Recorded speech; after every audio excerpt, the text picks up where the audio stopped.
Manny, can you slay? Sure. Manny de la Rosa, NBC Palm Springs Filipino channel. La la la la. Ready? Congratulations, Mr. Is that what the Manny. channel's called? Yes, right? pretty good. Congratulations on that. The Witcher. Thank you very much. I love it. It's haunting, it's thrilling, and it's an addictive myth building. Yes. Right? Yes, it is. Tell us, take us from the very beginning. What got you interested in joining the cast? I have always been a fantasy genre fan. Any books which are fantasy-based, I've tried to read, and when I had more time, I used to read a lot. Yeah. Then I got into PC gaming, and I enjoyed playing the Witcher games enormously.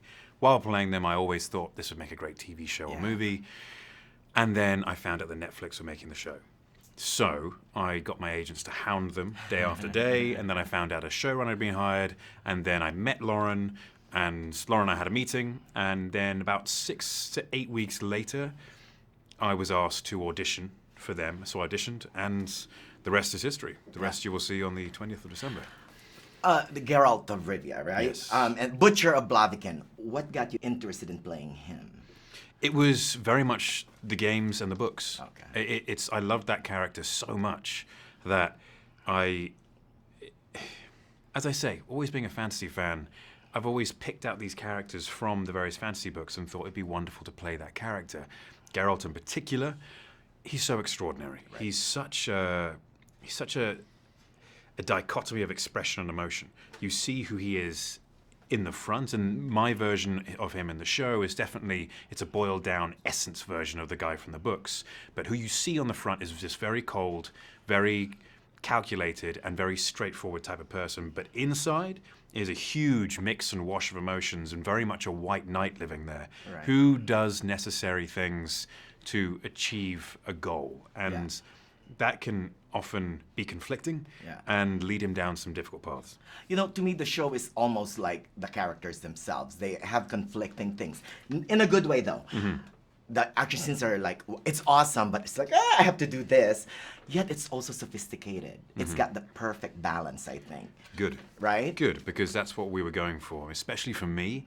My character, incredibly important to me. I put huge amounts of work into my characters, and especially Geralt, because I wanted to get him exactly right. I wanted to be true to the lore and loyal to the books, while still making sure that I fit into the format of Lauren's vision. Right. And so having that, character-wise, and the action being another thing which is incredibly important to me, I wanted the character to exist throughout the action.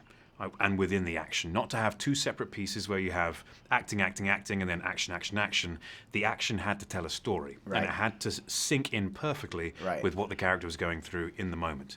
And so I had the wonderful opportunity of working with someone like Wolfgang Stegemann in episode 1, and I got to do that. Yeah. I got to do storytelling through action, and that was, for me, an incredibly exciting opportunity. As a fan of the book and as a fan of the video game, do you think the TV series lived up to with any adaptation, it's always going to be slightly different. Yeah. And I think Lauren has brought a broader lens to the show, and she's brought her own vision.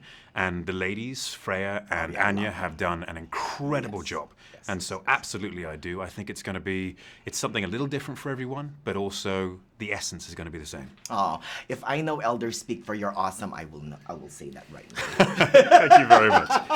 Thank you so much. Take care.